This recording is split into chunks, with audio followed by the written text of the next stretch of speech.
Hey everybody, I'm going to try and get a video of my snow shelter, or Quinzee as some people like to call it. I was getting a little stir crazy being the middle of winter here in Michigan, and just figured I'd try and make one of these and see what it's all about.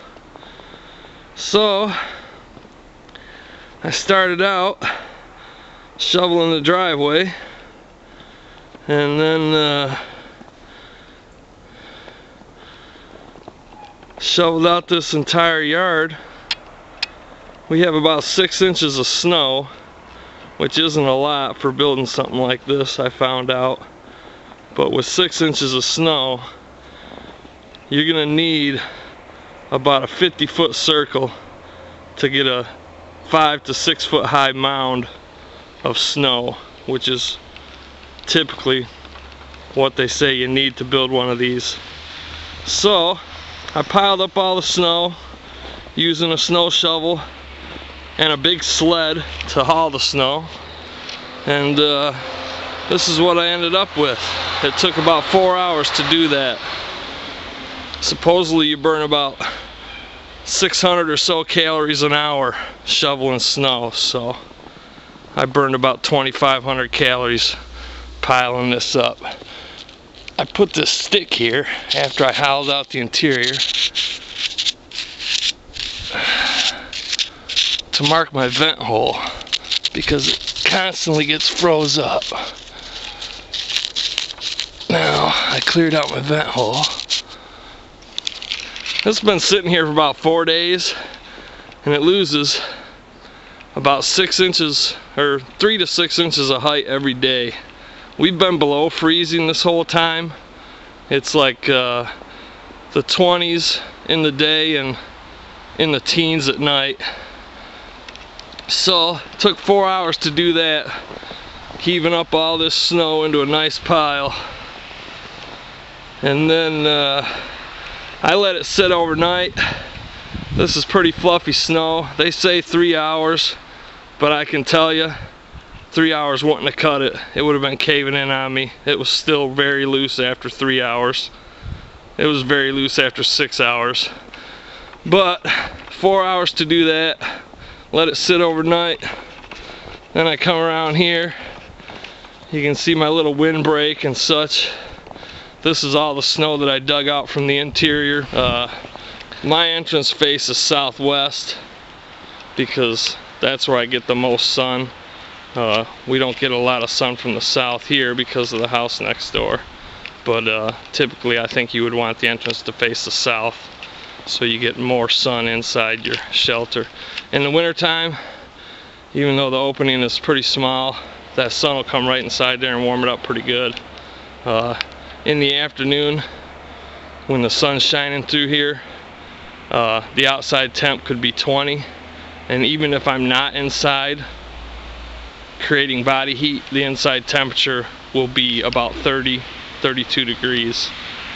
If I were in there, it would obviously be higher.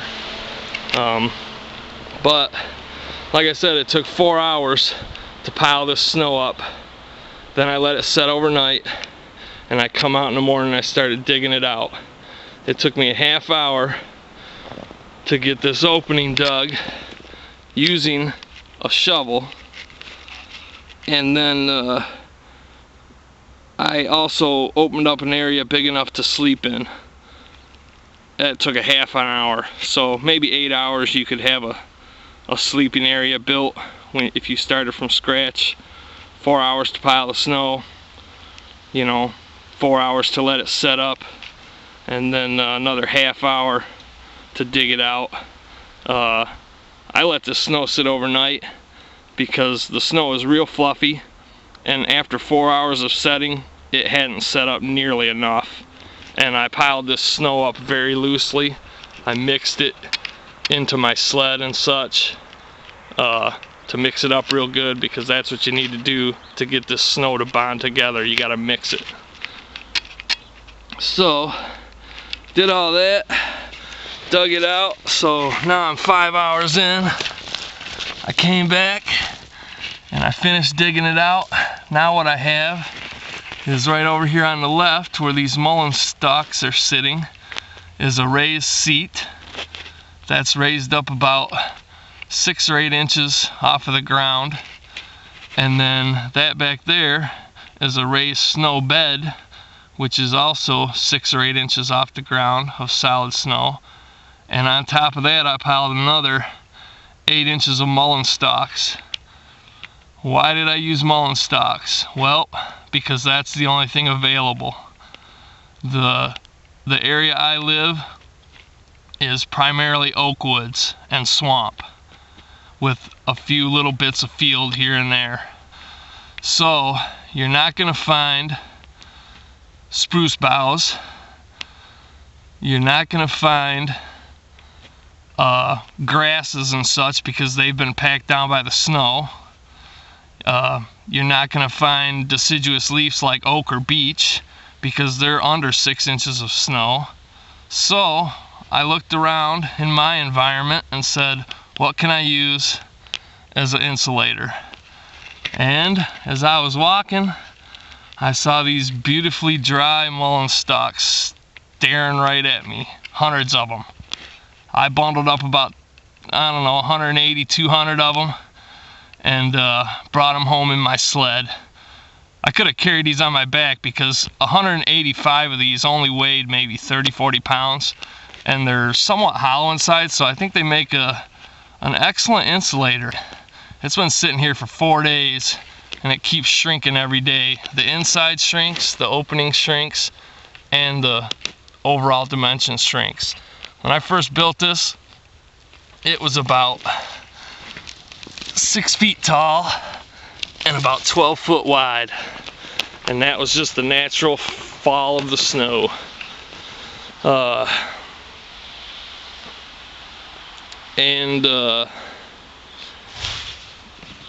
Really, that's about it. One thing I did do, they tell you to go around after you pile the snow and poke a bunch of sticks in, to give you an idea, once you start digging out the interior, of where your walls are going to be, because once you get in there and start digging, you have no clue. I saw one guy did a video on this, and he said you don't need the sticks. He said you can just keep digging until you see light. Well, I'll tell you this, if you keep digging until you see light, you're going to be buried in an avalanche, because my walls in some spots are only maybe 6 inches thick, which isn't good. You want it to be a foot thick at least. And I couldn't see any light. It's dark inside there, even with this bright sun shining.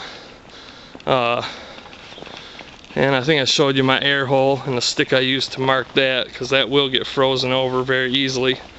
Right inside there, I built a little shelf. And what that's for is one of these tea light candles. It comes in a little aluminum base, and this will burn, depending on the ones you get, between 3 and 6 hours. And that will give you a huge amount of light inside there, and maybe just a tiny bit of warmth. You can get these online or wherever. You can get about 100 of these for somewhere between $5 and $10. And 100 of them weighs about 3 pounds. So if you're looking for a heat source or a light source mainly, this might be a good thing to throw in your bug out bag, or whatever you want to call it, possibilities bag. But something I thought was kind of neat. That little base is nice. If you keep that up off the snow, it'll insulate it, and every bit of this wax will melt. You'll use every single bit of fuel that you have available. Whereas with a regular candle, you're not going to be able to do that. I'm going to cut this video. I want to keep them kind of short. I'm no survival expert or anything, but I just thought this was something neat to do. One other thing I wanted to mention, kind of got distracted. With these sticks, you want these to be about 18 inches long, because even 2 feet long would be good, because what's going to happen, you want skinny sticks that are stiff. I used hibiscus stalks because that's what's in my yard. You can see somebody here has a fetish for flowers. In the summertime, this is just a massive array of flowers. But those stalks aren't very stiff, and when I started to carve out the interior, I found out I was just hacking into those stalks without even realizing it. So that's how my walls ended up being so small in spots, so thin. It took me a good 100 of these sticks, and what I did is I started at the top and I worked all the way down to, I don't know, about 3 feet up, 2 feet up from the bottom, and I spaced them every 6 inches to a foot, because you're gonna miss a lot of them when you're hollowing out that interior. And if you're gonna go to this kind of work, you want to make sure that you don't cave this thing in on yourself and waste all that energy, especially if you were in a survival situation or decided to build one of these on an overnight camping trip or something.